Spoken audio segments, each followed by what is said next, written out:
আজকের এই দিনটি বাংলাদেশের গণতন্ত্রের ইতিহাসে অবশ্যই আরেকটি যুগান্তকারী মাইলফলক। দীর্ঘ ১.৫ দশকের বেশি সময় ধরে ফ্যাসিবাদ বিরোধী আন্দোলনে হাজার হাজার মানুষ গুম অপহরণের শিকার হয়েছিলেন। Today marks yet another landmark in the democratic history of Bangladesh. For more than 1.5 decades, thousands of people became victims of enforced disappearances, extrajudicial killings, and abductions during the movement against fascism. বছরের পর বছর ঘরবাড়ি ছাড়া হয়েছিলেন। শুধুমাত্র July August অভ্যুত্থানেই শহীদ হয়েছিলেন হাজারো ছাত্র জনতা, নারী ও শিশু। আহত হয়েছিলেন কমপক্ষে ৩০,০০০ মানুষ। Millions of people endured repressions, persecution, and false cases, forcing them to remain away from their homes for years. During the July-August mass uprising alone, thousands of students, ordinary citizens, women, and children embraced martyrdom. At least 30,000 people were injured as well. I pay my deepest tribute to all the martyrs of the anti-fascist movement.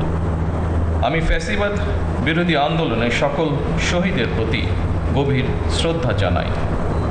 হতাহত পরিবারের প্রতি জানাই গভীর সহানুভূতি এবং সমবেদনা। I also extend my profound sympathy and condolences to the families of the martyrs as well. উপস্থিতি জুলাই আগস্টের অভ্যুত্থান ঠেকাতে ফ্যাসিস্ট চক্র হেলিকপ্টার থেকেও গুলি করেও গণতান্ত্রিক জনগণকে হত্যা করেছিল।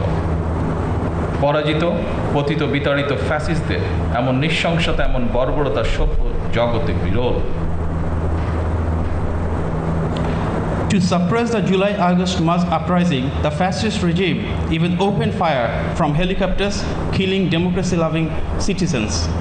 Such brutality and barbarity by the defeated and ousted fascist forces are rare in the civilized world. ফ্যাসিবাদী শাসনামলে গুম, খুন, অপহরণকে স্বাভাবিক নিয়মে পরিণত করে ফেলা হয়েছিল। দীর্ঘ ১.৫ দশকের বেশি সময় ধরে চলা এই নৃশংসতা শুধুমাত্র স্বাধীনতা পরবর্তী তৎকালীন সরকারের ৩.৫ বছরের দুঃশাসনের সঙ্গেই তুলনা চলে। During the fascist regime, enforced disappearances, killings, and extrajudicial killings had become routine. The atrocities committed over more than 1.5 decades can only be compared with the 3.5 years of misrule by the post-independence Army League government. আজকের ঐতিহাসিক জুলাই গণ অভ্যুত্থান স্মৃতি জাদুঘর ভবিষ্যতের প্রজন্মের সামনে তাদের পূর্বসূরিদের সাহসী ইতিহাস যেমন তুলে ধরবে, অপরদিকে তাদের সামনে উন্মোচিত হবে বিতাড়িত ফ্যাসিস্টদের মুখোশ। In this context, today's historic July Mass Uprising Memorial Museum will present to future generations the courageous history of our forefathers' sacrifices. At the same time, it will expose before them the true face of the ousted fascists. এই স্মৃতি জাদুঘর আমাদের জনগণের সংগ্রাম, আত্মত্যাগ, বেদনা, সাহস ও গণতান্ত্রিক আকাঙ্ক্ষাকে জাতীয় স্মৃতিতে স্থায়ীভাবে ধারণ করার এক ঐতিহাসিক উদ্যোগ। The Memorial Museum is a historic initiative to permanently preserve in our national memory the struggle, sacrifice, pain, courage, and democratic aspirations of our people. আমি আশা করি এই জাদুঘর শুধুমাত্র ২০২৪ সালের নৃশংস ঘটনার স্মারক হবে না। এই জাদুঘর বাংলাদেশের মানুষের সামগ্রিক গণতান্ত্রিক অভিযাত্রার সঙ্গে জুলাই গণ অভ্যুত্থানের সম্পর্ক তুলে ধরবে। শুধুমাত্র জুলাই গণ অভ্যুত্থানই নয়, এখানে বাংলাদেশের প্রতি গণতান্ত্রিক আন্দোলন সংগ্রামের ইতিহাসও সংরক্ষিত থাকা জরুরি।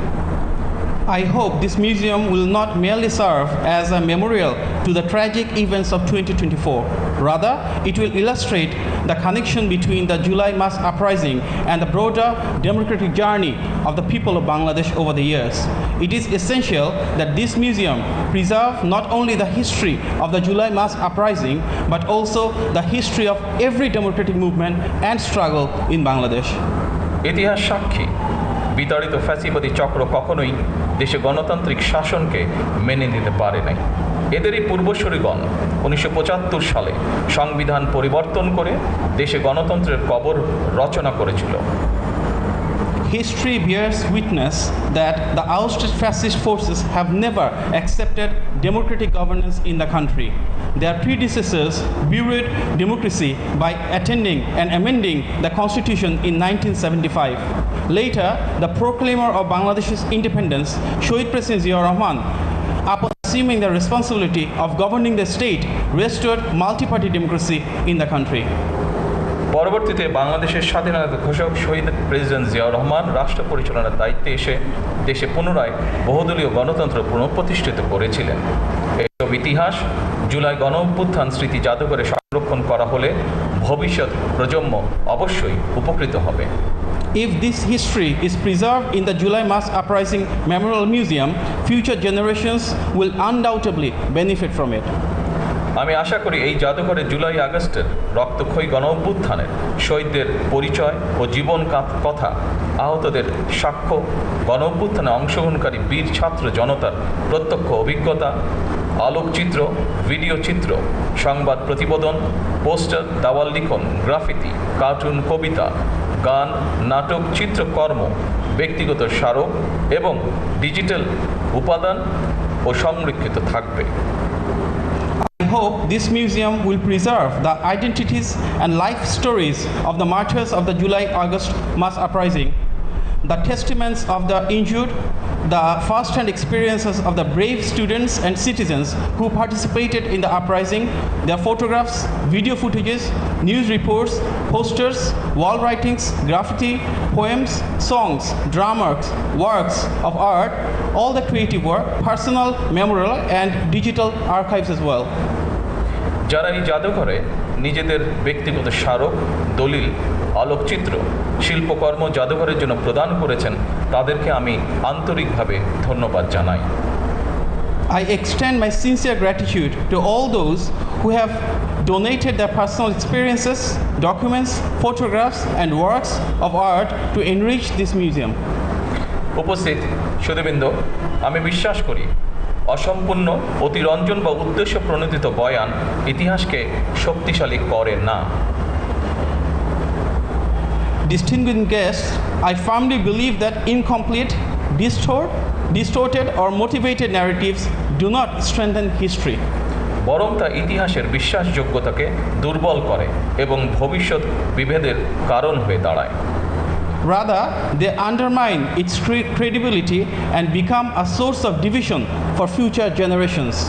সুতরাং প্রতিটি বিষয় যথাসম্ভব সত্যতা নিশ্চিত থাকা প্রয়োজন।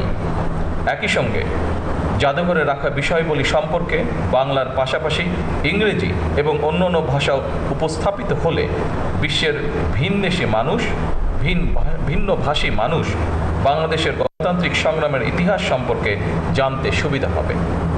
Therefore, every effort must be made to ensure the highest possible degree of historical accuracy. At the same time, if the exhibits and information displayed in this museum are presented not only in Bangla but also in English and other languages, people from around the world will be able to learn about the history of Bangladesh's true democratic struggle.